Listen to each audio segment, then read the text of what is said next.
Buenas tardes. Continuamos con JavaScript y vamos a ver los temas relacionados con los booleanos y la igualdad. El tipo booleano en JavaScript tiene los valores verdadero y falso, como pues todos los tipos booleanos matemáticos. Tiene una operación de negación y verdadero es la negación de falso y falso es la negación de verdadero. La conversión entre tipos sigue estas reglas que tenemos aquí.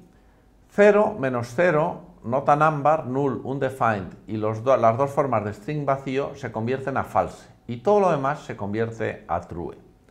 Por eso, si nosotros aquí tenemos la negación de 4, pues tenemos false, porque 4 se convierte a true porque hay conversión automática de tipos, como hemos visto antes, y al negar el true obtenemos el false. La negación del string 4 también se transforma en false, porque un string que no sea el string vacío se transforma a true, y al negarlo se convierte a false. La negación de null se convierte en cambio a true, porque null es false, es equivalente a false, y la negación de 0 también se convierte a true, porque 0 se convierte a false. El operador de doble negación, como lo tenemos utilizado aquí, se utiliza muchas veces como forma de transformar un valor de otro tipo a booleano, porque si negamos dos veces obtenemos el equivalente a ese tipo en booleano. Por ejemplo, la doble negación del string vacío es false, la doble negación del 4 es true, y así pasaría para cualquiera, que se transformaría de acuerdo a estas reglas de aquí. JavaScript tiene definidas dos tipos de comparaciones de igualdad. La igualdad y la identidad, como en muchos lenguajes. Pero la igualdad, o que se llama también débil, como sea a veces, está mal diseñada y se recomienda no utilizarla. Si tienen interés pueden mirar los detalles en los diversos libros o tutoriales que les hemos dado, pero la que ustedes deben utilizar es la igualdad estricta, que es esta que maneja tres iguales. La igualdad débil son dos iguales y la igualdad estricta se maneja con tres iguales junto con la desigualdad estricta, que es la negación y dos iguales.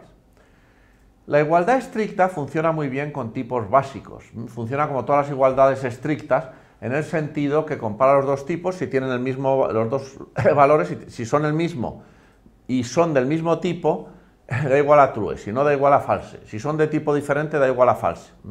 La igualdad débil debía comparar también haciendo las conversiones, pero no utiliza las conversiones y por eso no se utiliza, porque es totalmente antiintuitiva. Aquí tenemos los ejemplos, por ejemplo, 0 es igual a 0. 0 también es igual a 0.0, porque es el mismo número. Aunque aquí hay una coma, pero este valor semánticamente representa el mismo número. En cambio, 0 es diferente de 1. 0 es distinto de false, porque, aunque son equivalentes, pertenecen a tipos distintos.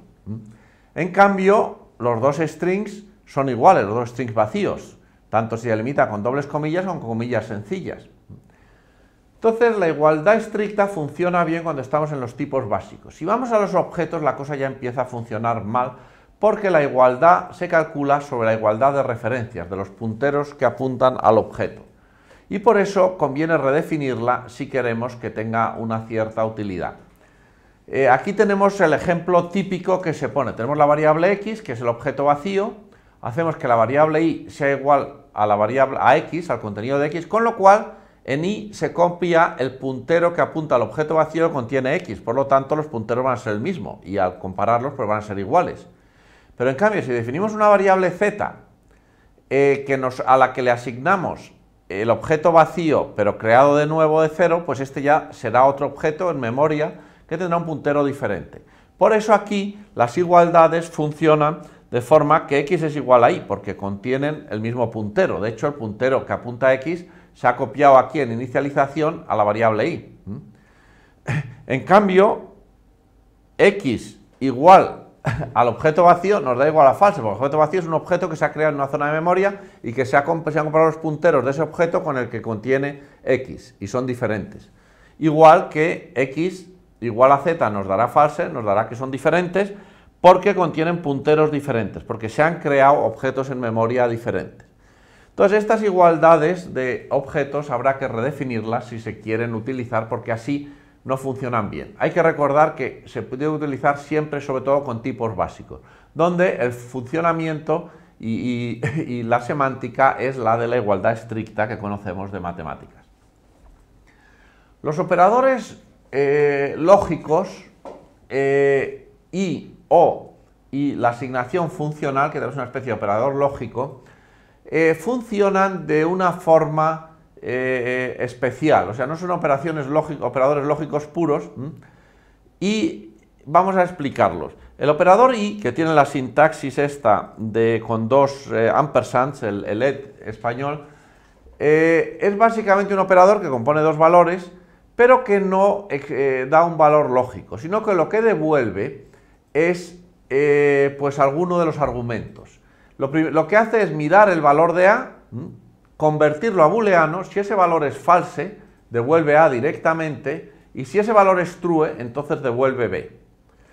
Lo mismo ocurre con el operador lógico O, que son estas dos barras verticales, que ahí se evalúa A. Si A es true, devuelve A directamente, y si A es false, devuelve B. Y el operador lógico condicional pues también funciona, digamos, según una lógica parecida, pero con una condición explícita diferente a las anteriores. El operador condicional, la asignación condicional, tiene una condición que va entre paréntesis, tiene una expresión que se evalúa, y según que esa expresión se evalúe a true o a false, devuelve los valores A o B que van detrás, separados por esta interrogación y por estos dos puntos. Entonces, en estos ejemplos lo ilustramos, es decir, si tenemos false and true, devuelve false, porque el primero es false, entonces lo devuelve directamente y devuelve el false, que es el primero. Pero si tenemos 0 and true, devuelve 0, porque 0 es equivalente a false y por lo tanto nos va a devolver el primer elemento, que es 0. 1 and 5 devuelve 5, porque 1 es equivalente a true y por lo tanto nos devuelve el segundo argumento. El operador O pues funciona exactamente igual. 13 o 0 nos devuelve 13, porque si el primero es equivalente a true, pues nos lo devuelve directamente. En cambio, un defined o 0 nos devuelve 0, porque un defined es equivalente a false y por eso nos devuelve el segundo argumento. Null o 0 también nos devuelve 0, por la misma razón. Esta forma de aquí se utiliza mucho para poner parámetros por defecto, como ya veremos en capítulos posteriores. Porque si algún parámetro viene indefinido en algún sitio, pues se devuelve este elemento de aquí. Entonces aquí podemos poner el parámetro por defecto. El operador condicional funciona de esta forma. Nosotros tenemos la condición, aquí tenemos la condición 7, como 7 se hace igual a true, entonces se devuelve el primer argumento, es decir, se devolverá el 0 en este caso. Aquí tenemos el string vacío como condición, si como el string vacío es igual a false, pues se nos devuelve el segundo argumento, el 1. Esta asignación condicional se utiliza en las partes más funcionales de JavaScript y a veces es de gran interés. Por eso conviene que aprendan a manejarla, aunque es una construcción no habitual. Bueno, aquí tenemos un repaso de los operadores que hemos visto nuevos sobre la tabla de operadores globales con sus prioridades. La negación es el que tiene más prioridad aquí arriba. Lo hemos visto todas las comparaciones, igualdades y desigualdades, así como los operadores lógicos y o y asignación condicional. Muy relacionado con los booleanos está la sentencia if then else, que en función de una condición lógica, es esta sentencia de aquí, donde en función de esta condición lógica, que va siempre entre paréntesis detrás de la palabra if, pues ejecuta el primer bloque, este de aquí, si la condición es verdadera, o el segundo bloque, si la condición es falsa. La sintaxis es muy sencilla, los bloques van delimitados entre paréntesis cursivos, que son obligatorios si el bloque tiene más de una instrucción, como es en este caso de aquí, en que tiene dos. Si el bloque solo tiene una instrucción, pues entonces el paréntesis se puede utilizar o no se puede utilizar, y lo podemos tener pues como en estas dos versiones de aquí, sin línea, sin retorno de carro, entre if, condición y sentencia, o con retorno de carro. Aquí también hay que tener en cuenta que la sentencia if-else puede llevar parte else o puede no llevarla. Muchas veces se utiliza solo con la parte if, en cuyo caso, si la condición es verdadera, se ejecuta el bloque, como en este caso de aquí. Si esta condición es verdadera, se ejecuta el bloque, pero si es falsa, no se ejecuta nada. Es como si hubiese un bloque vacío. Vamos a verlo con un pequeño ejemplo, que además utiliza algo que no hemos visto hasta ahora, que es una función matemática que devuelve valores aleatorios. Básicamente tenemos una página web que tiene un título, que es este de aquí arriba, que es este de aquí, y que luego nos va a devolver aquí un valor aleatorio. Un valor aleatorio y nos va a decir si es mayor o menor que 0,5, ese valor aleatorio. Entonces, eso lo implementamos con este script de aquí. Básicamente lo que utilizamos es definimos una variable, el número, que inicializamos con un valor que extraemos de una función de la librería matemática. La librería matemática de JavaScript es el módulo math. Y la función que devuelve un valor aleatorio que está entre 0 y 1, siempre dentro de este rango, nunca lo excede, pero es aleatorio, puede salir cualquier cosa, ya verán que si van recargando esta página cada vez les sale un valor diferente, es la función random. Entonces nosotros invocamos esta función sobre el módulo matemático math.random, porque es una función de tipo estático, que no se aplica a objetos, sino al módulo directamente, y esta función inicializa la variable número con un número aleatorio.